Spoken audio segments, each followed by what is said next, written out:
A lot of scary stuff in today's fourth stimulus check update and daily news update. New estimates show that Social Security reserves are going to run out much earlier than previously expected. Scary stimulus check scams are also out there to get your money. And for our finale, the breakdown on exactly how much we spent on the war in Afghanistan. I'll give you guys a clue.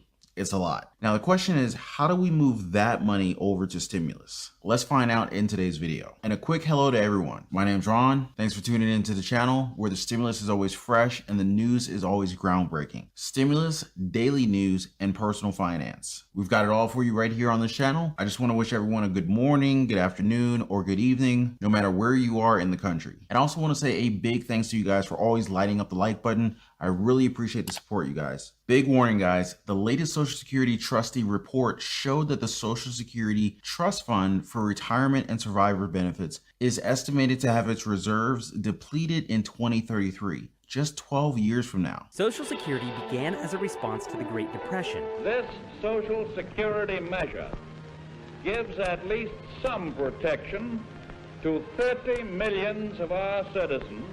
And ever since then, it has assisted the lives of millions of Americans in need. But over the next 20 years, an average of 10,000 baby boomers a day will apply for Social Security. When you are young and working, a portion of your tax dollars are set aside in a gigantic pot called Social Security. The more you earn, the more you contribute, and the higher your allotment when you retire, or if you are disabled, a dependent, or a beneficiary.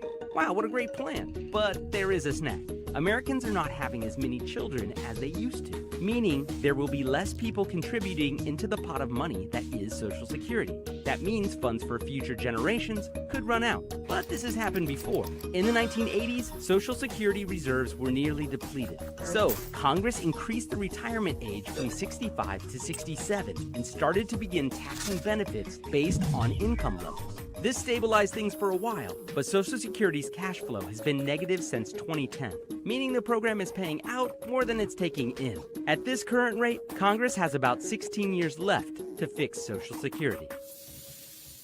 Now, according to new SSA Commissioner Kalolo Kajazi, and its economic impact have had an effect on Social Security's trust funds, and the future course of is still uncertain. Yet, Social Security will continue to play a vital role in the lives of 65 million beneficiaries and 176 million workers and their families during 2021. Now, earlier than that, the Trust Fund for Medicare Part A, which covers hospital care, is estimated to have its reserves depleted in 2026. Treasury Secretary Janet Yellen stepped in to reassure everyone that the Biden-Harris administration is committed to safeguarding these programs and ensuring that they continue to deliver economic security and healthcare to older Americans. Now, do you guys believe that? Drop me a quick comment below. So far, we have some very solid Congress proposals on the table right now. First and foremost, really are President Biden's campaign promises for Social Security. Remember those? He said that he wants to increase Social Security payroll taxes for those who are making $400,000 and up. Now with that, we would be able to fund our Social Security programs and be able to pay for the proposed benefit increases, including a raise to the minimum Social Security benefit of at least 125% of the federal poverty level. Now that's about $1,341 monthly for you guys. So, that's an increase of $547 a month. Now I think we can count that as the long-awaited $200 monthly SSI increase plus interest. Now, aside from this base increase, his campaign platform includes the following proposals that could modestly increase benefits for some recipients. Using the Consumer Price Index for the elderly, the CPIE, to calculate Social Security cost of living adjustments, the COLAs, to better reflect the rising expenses that seniors face. A minimum benefit of 125% of the federal poverty level for people who worked 30 years. Gradually increasing benefits by 5% for those who have received Social Security for 20 years or more, allowing surviving spouses to keep a greater share of the benefits of about 20% or more. Our lawmakers are holding President Biden to his word in asking for all of this now. A bicameral group of dozens of lawmakers led by Representative Jamal Bowman, Senator Bernie Sanders, and other prominent progressives sent a letter urging President Biden to include desperately needed improvements to the Social Security Income Program, also known as SSI program, in his forthcoming American Families Plan. Now, according to their letter, it says, "We ask that you devote particular attention to the lowest income disabled and older Americans who are too frequently left behind." Amen to that. Now, what they want to do first is to raise the monthly benefit to above the federal poverty level. Now, as they pointed out, the SSI benefits currently stand at $794 a month, which is far below the poverty line. That's why they're asking for President Biden to increase federal SSI benefits to at least 100% of the federal poverty line. For one person, that's already $12,880. Divide that by 12 months, that is $1,073.33. That's $279.33 more than what SSI recipients are getting right now. After that, the number just keeps getting bigger, with an additional $4,540 per person in the household. Now, they may go the extra mile here and raise the number to reach President Biden's 125% of the federal poverty line, meeting an above $500 increase. We definitely don't want to just stick to the federal poverty line, right? I take the extra $500 a month. I don't know about you guys. Now, on top of that, the bicameral proposal calls for reducing income exclusions that take benefits away from those who are earning a little bit of income, and removing penalties for those who are married and receiving shelter, meals, and groceries from family and friends. Overall, higher benefits and smaller deductions are the gist of this proposal. Sounds pretty good to me. People on Social Security really are struggling, as Social Security headlines say, "I can't live on $709 a month." Drop me a comment if you can relate, guys. Millions of Americans are either senior, disabled, or survivors of a deceased worker, rely on Social Security benefits for the majority of their income, but the average benefit is just over $1,500 a month. It doesn't provide enough income to cover basic necessities. One example here is Nancy Reynolds, age 74, of Cape Canaveral, Florida. She works as a cashier at Walmart while struggling to make ends meet on her work income and Social Security benefits of only $709 a month. She said that the government is failing all of us seniors. We have to choose between whether we eat or go to the doctor. Do we eat or buy medicine? The struggle is out there even though I'm working. I'm wondering how long I'm going to have my home. How long am I going to be able to pay for it? Should I buy a tent now and store it? Because if I lose my job, I'll be homeless, because no one wants to hire a 74-year-old. Let me hear your Social Security stories in the comments, guys. Is your story like this one? Let me know your thoughts in the comments below. More recently, we reported on Representative Gwen Moore's Social Security Enhancement and Protection Act that will raise your Social Security to 100% of the federal poverty level, so the same as the bicameral group's proposal on an above $200 increase. Now, on top of that, this bill also wants to build a 5% increase for all beneficiaries once you reach the 20th year of retirement. Now, what I especially like about that one is that it offers a way to plug up that gaping Social Security financial hole that's going to sink us pretty soon. Moore's plan includes phasing out Social Security payroll tax cap, which currently only applies to wages up to $142,800. Now, at the same time, the plan also calls for gradually raising the rate at which both employers and employees pay that tax to 6.5% from the current rate of 6.2% over 6 years. Now, according to Moore's statement, he said, "My proposal would help us ensure that Social Security does what it was intended to do: protect all older Americans from spending their retirement living in deep poverty." President of Social Security Works, Nancy Altman, predicts sometime this summer there is a Social Security plan. Senator Mitt Romney, he proposed a bill called the Trust Act to form bipartisan committees that could come up with solutions to fast-track changes to fix the funds for Social Security, Medicare, and the nation's highways. The bill already has bipartisan support, but there's just the worry that the committees may ultimately decide to cut Social Security benefits. According to Max Rickman, president and CEO of the National Committee to Preserve Social Security and Medicare, says here that the Romney plan is a way to cut benefits and leave very little fingerprints from members of Congress on how that was done. That's pretty scary, huh? One way or another, though, we're definitely going to see some developments here. Generally speaking, that will include either the benefit cuts or tax increases, or a combination of both. Now, another proposal that they could possibly reintroduce is the Social Security 2100 Act, which was led by Representative John Larson. This would pay for the Social Security money and even add on to the benefits through payroll tax increases. There's also the Social Security 2100 Act from Congressman John B. Larson. Now, aside from the 2% of the average benefit for all beneficiaries, this bill would raise the new minimum benefit to 25% above the federal poverty line and would be tied to wage levels to ensure that the minimum benefit does not ever fall behind again. Oh, and don't forget the proposal from Senate Majority Leader Chuck Schumer, Senator Ron Wyden, and Senator Elizabeth Warren to increase benefits by $200 per month for all Social Security beneficiaries. Then we have the $3.5 trillion stimulus package that's gunning for Medicare expansion and reduced drug prices. It is outrageous that millions of seniors have trouble eating because they can't afford dentures. You know, when you've got just Social Security, it only goes so far, so you got to be pretty economical. It's exactly what it is picking priorities, and sometimes your teeth can't be your first one. If Medicare was expanded to include dental coverage, eyeglasses, hearing aids, and that would really improve people's quality of life and financial stability. I got 2 teeth missing I'd like to have. And I couldn't afford to keep them because I didn't have the $1,500, $1,600 to have them capped or a replacement for them, as far as that goes. And I got real heart troubles, which the teeth, if they're infected, it gives you a chance to get that infection in your bloodstream and be a little quicker. And I just think it's part of your health. And I think it needs to be addressed along with your hearing and your eyesight.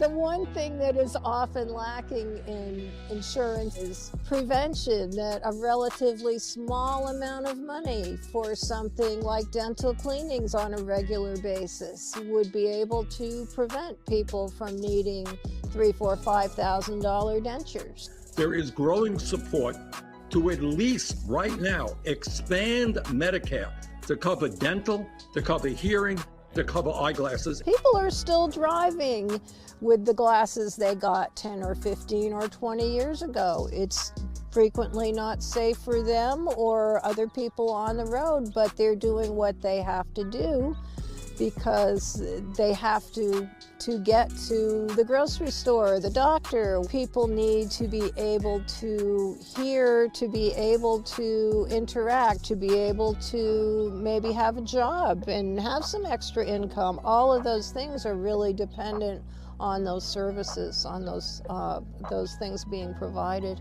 It's time this country had insurance, health care for all and in all phases of health care. They'll tell you it's time to get a colonoscopy to protect your health, but we're not going to have you go to the dentist and get that rotten tooth that's getting an infection into your bloodstream, or let you go around deaf or blind. It just doesn't make sense. But let's also not forget Senator Bernie Sanders' comparison of insulin prices around the world. Canada, a country right next door to ours, charges $12 a vial, while Big Pharma spikes that price sky high to $98 for the United States. A quick Google search showed that the patients with type 1 diabetes typically require 2 to 3 vials of insulin per month, but patients who are more resistant to insulin, such as those with type 2 diabetes, may require 6 or more. Doing the math here, people with diabetes could save anywhere between $172 and $516 a month if the proposed drug price reduction happens with the $3.5 trillion stimulus package. Now, savings equals more money in our pockets. And what do we say here on our channel, guys? Hashtag poverty is a policy choice. And that's right. And definitely so is more stimulus. Am I right, guys? And that's just one of the drugs that we can get a much needed discount on with this new form of stimulus. But let's see how this turns out when they release the final details soon. Is anyone in the audience on maintenance medication like this? Drop me a comment down below. Now, another warning, guys, watch out for stimulus check scams. News from the IRS said that the agency received a record number of reports about stimulus check scams in June and July. The IRS said that the recent scams include text messages directing people to click on links to provide their information to get stimulus payments, and phishing emails that claim that recipients are eligible for stimulus check payments of specified amounts. Here's their official warning. Cyber criminals use every opportunity to try to scam people out of money. With the advance payments of the child tax credit going out to eligible taxpayers, the IRS warns folks to be aware that thieves may use these payments as bait. Be alert to criminals who ask you by phone, email, text, or even on social media to verify your information so you can get advanced child tax credit payments. Remember, the IRS does not initiate contact with taxpayers by email, text messages, or social media channels to request personal or financial information. When it comes to phone calls, remember the IRS does not leave a pre-recorded, urgent, or threatening messages. For example, if you get a voicemail saying a warrant will be issued for your arrest, this is not the IRS. If you are eligible for advance payments of the child tax credit, the IRS will use information from your 2019 or 2020 tax return to automatically enroll you for advance payments. You do not need to take any additional action to get advance payments of the child tax credit. If you aren't required to file a tax return and haven't given the IRS your information, you can go to irs.gov to provide basic information for the child tax credit.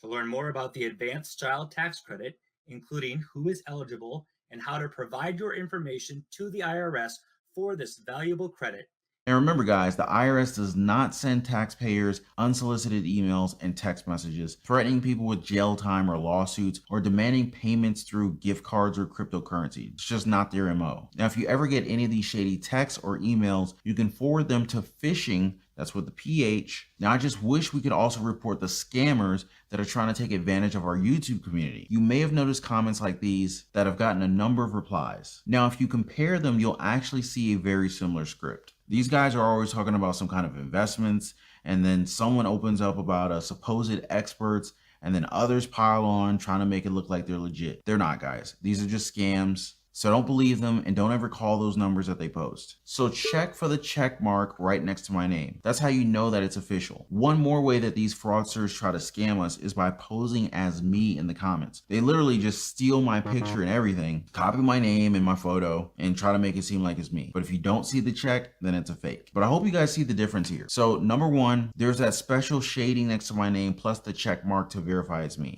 And number two, I don't give up my phone numbers. That's just totally not me. Again, guys, stay safe and steer clear from these scammers. Now, to know that it's really me, check for that check sign. You can see an example on my pinned comment down below where you can get your free copy of the gold newsletter that we're currently giving away. Top experts are saying that the stock market won't be able to cut it in a down market. So gold may actually be the way to go. Check out the economic/reset. All right, guys, time for the big finish. How much of our tax dollars went to the Afghanistan war? The answer? A lot. In the 20 years since September 11, 2001, the United States has spent more than $2 trillion on the war in Afghanistan. That's $300 million per day, every day for 2 decades. Or $50,000 for each of Afghanistan's 40 million people. In baser terms, Uncle Sam spent more keeping the Taliban at bay than the net worths of Jeff Bezos, Elon Musk, Bill Gates, and the 30 richest billionaires in America combined. And it just keeps going, guys. Since the United States borrowed money to fund this war, estimates show that by 2050, the cost of the interest alone on the Afghan war could reach $6.5 trillion. That amounts to $20,000 for each and every US citizen. Basically, it's us, our children, and even our children's children who are going to be paying for this war well into the future. And that's not even counting the cost of lost lives, which definitely can't even be put into numbers. And so that's why a group of 50 House Democrats wrote a March letter urging President Biden to significantly slash the more than $700 billion Pentagon budget. Their letter said, while we are heartened that your administration is not contemplating expanding the Pentagon's already inflated budget, our new Democratic majorities in Congress, along with your administration, should go further. Rather than requesting a flat Pentagon budget, we urge you to seek a significantly reduced Pentagon top line. But they're going to have a hard time as at least 47 members of Congress and their spouses hold between $2 million and $6.7 million worth of stock in companies that are among the 100 defense contractors, meaning these 47 Congress members benefited from the stock of the top 5 defense companies rising in value by an average of nearly 900% since the U.S. military actions in Afghanistan were authorized in September 2001. Now, we talked about that more in our previous video, so if you want, you can check those out. Or you can just head over to the playlist section, you can find it more easily. We've already grouped all your favorite stimulus, Social Security, student loan forgiveness, and of course the 4th stimulus check They're all there. Now, speaking of, there's also some hot fourth stimulus check and recurring stimulus check proposals on Congress's table right now. We do have Representative Ilhan Omar's proposal for a federal guaranteed basic income program. Again, that's a nationwide program that they're going to give up to $1,200 per month for adults and $600 for kids. Now, of course, there's also the Automatic Boost to Communities Act from Representative Rashida Tlaib, and that would give out straight $2,000 fourth stimulus checks and follow up with $1,000 monthly stimulus checks for each month until 1 year after. Then there's the sweeping House resolution to end poverty from Representatives Pramila Jayapal and Barbara Lee. This includes stimulus checks via cash assistance programs, in addition to a minimum wage increase, expanded unemployment insurance, canceling of all unpayable debt, affordable and public housing, and free education. So really, guys, all we need is just at least one of these stimulus proposals to actually push through. Ideally, in this $3.5 trillion stimulus package that they're working on, we would actually be golden. Now, all we have to do is keep an eye on their defense budget and those wealth and corporate tax hikes. But don't miss a single one of the coming updates. Subscribe to the channel and hit that notification bell.